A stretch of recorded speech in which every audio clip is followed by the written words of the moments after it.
পড়া যাবে না? যাবে না ইনশাআল্লাহ।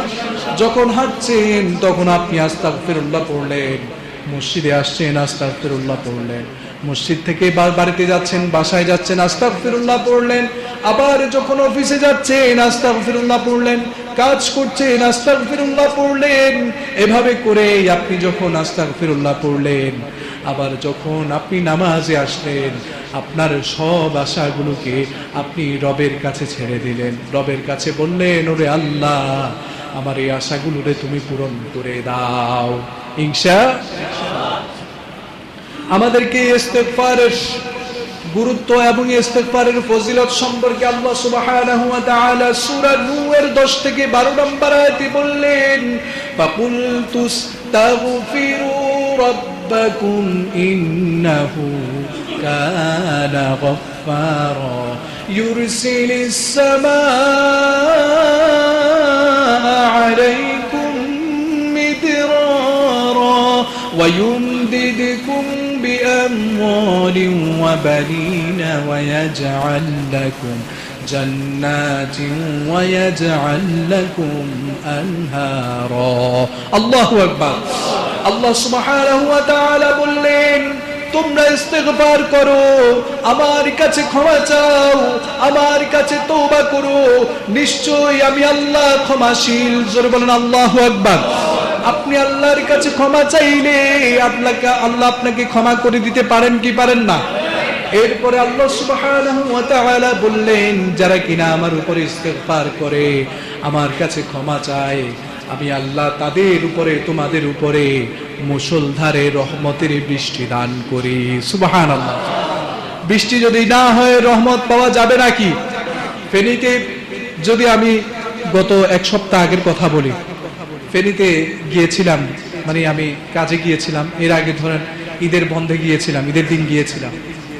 যখন গিয়েছি দেখছি আমার বাড়িতে যে অটোকল বলে আমাদের এদিকে, এগুলো আপনাদের দিকে কি বলে আমি জানি না, এগুলো কয়েক হাজার ফুট নিচে ইয়া করে পাইপ দেয়, তো অটোমেটিক সেখান থেকে পানি উঠে, কোনো প্রেসার ক্রিয়েট করা লাগে না, মোটরও লাগে না, কোনো কিছু লাগে না, অটোমেটিক পানি ঝরতে থাকে, বুঝতে পারছেন?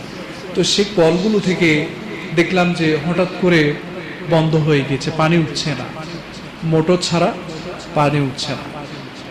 আগে এতদিন পর্যন্ত আমরা পানি পেয়েছি, বৃষ্টি হয়েছে, বন্যা হয়েছে, পানি পেয়েছি। এখন তো ধরেন বৃষ্টি নাই, ফসলি জমিগুলোতে পানি দিতে হচ্ছে স্কিমগুলোর মাধ্যমে পানি দিচ্ছে না, শ্যালো মেশিনের মাধ্যমে পানি দিচ্ছে। নিচের পানির বেশিরভাগ পানি তারাই কি করে নিচ্ছে, উপরে উঠিয়ে নিচ্ছে। এখন যেগুলো নর্মালি পানি উঠে সেগুলো আস্তে করে কি হয়ে গিয়েছে, বন্ধ হয়ে গিয়েছে। এখন দেখেন রব যদি বৃষ্টি দেন, সেই অটো কলগুলো থেকে অটোমেটিক আবার পানি পড়া শুরু করে দেয়। ঠিক তেমনি ভাবে বৃষ্টি যদি না হয়, যেই দেশে বৃষ্টি নেই সেই দেশে দুর্ভিক্ষ অনিবার্য। ঠিক কিনা বলেন? বৃষ্টি না হলে ধান হবে না, বৃষ্টি না হলে কি হবে না, একটানা এক বছর বৃষ্টি যদি একবারে না হয়, মনে করলেন ফসল শেষ, পুকুরগুলো শুকিয়ে গিয়েছে, মাছ নেই। এখন ফেনীতে মাছের সংকট দেখা দিচ্ছে খুব শীঘ্রই। আল্লাহ আমাদেরকে গত 9 মাস আগে এত পানি দিয়েছেন যে আমরা ডুবে যাচ্ছি, কিন্তু এখন পানির এতই সংকট যে পুকুরে মাছ আর নেই। এখন মাছের অভাব দেখা দিচ্ছে আস্তে আস্তে করে, পুকুরে পানি নেই। এভাবে করে আস্তে আস্তে করে মানুষ দুর্ভিক্ষের মধ্যে পতিত হয় যদি আল্লাহর রহমতের বৃষ্টি না থাকে। এই জন্য বলেন, বান্দারা যদি কি করে ইস্তেগফার করে, আমি আল্লাহ মুষলধারে রহমতের বৃষ্টি দান করি। সুবহানাল্লাহ। এটা ওয়াদা কার? আল্লাহ। 2 নম্বরে আল্লাহ বললেন, তোমরা যদি আমার উপরে ইস্তেগফার করো, তোমরা যদি ক্ষমা চাও, আমি আল্লাহ তোমাদেরকে ধন সম্পদ দান করব। সুবহানাল্লাহ। কি দান করব? আরো জোরে বলেন। 2 নাম্বার কি? ইস্তেগফারের ফজিলত আমরা জানছি। 1 নাম্বার আল্লাহ বৃষ্টি দিবেন, 2 নাম্বার কি? ধন সম্পদ দান করবেন। 3 নম্বরে আল্লাহ বলছেন, আমি তোমাদেরকে তোমাদের মধ্যে সন্তান সন্ততি দান করব। সুবহানাল্লাহ পড়েন।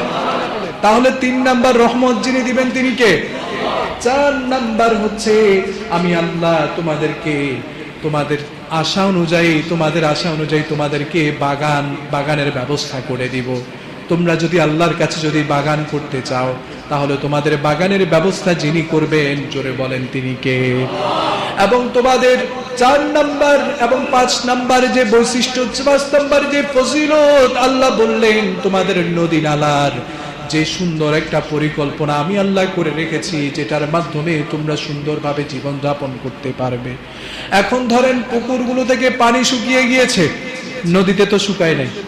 নদীতে শুকাইছে না, নদীগুলোতে, সাগরগুলোতে আল্লাহ তাআলা রহমত দান করেছেন, সেখানের মধ্যে কত প্রজাতির মাছ দান করেছেন, ঠিক কিনা বলেন? সেই মাছগুলো দিয়েও আমরা আমাদের জীবিকা নির্বাহ করতে পারি। বাগান আপনার আমার দরকার। কেন দরকার? বাগান থেকে কাঠ হবে, বাগান থেকে সার উৎপাদন করা যাবে, বাগান থেকে বিভিন্ন রকম দুনিয়াবি চিন্তাধারা করা যাবে। বাগান যদি হয়, সেখান থেকে আমরা অক্সিজেন পেয়ে যাব, ঠিক না ব্যাঠি?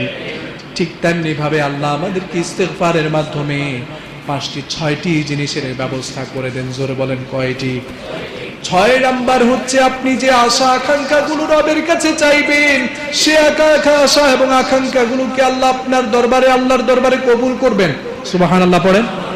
তাহলে এই 6টা ফজিলত পাওয়ার জন্য আমল কয়টা? আরো জোরে বলেন কয়টা? সে আমলের নাম কি? ইস্তেগফার।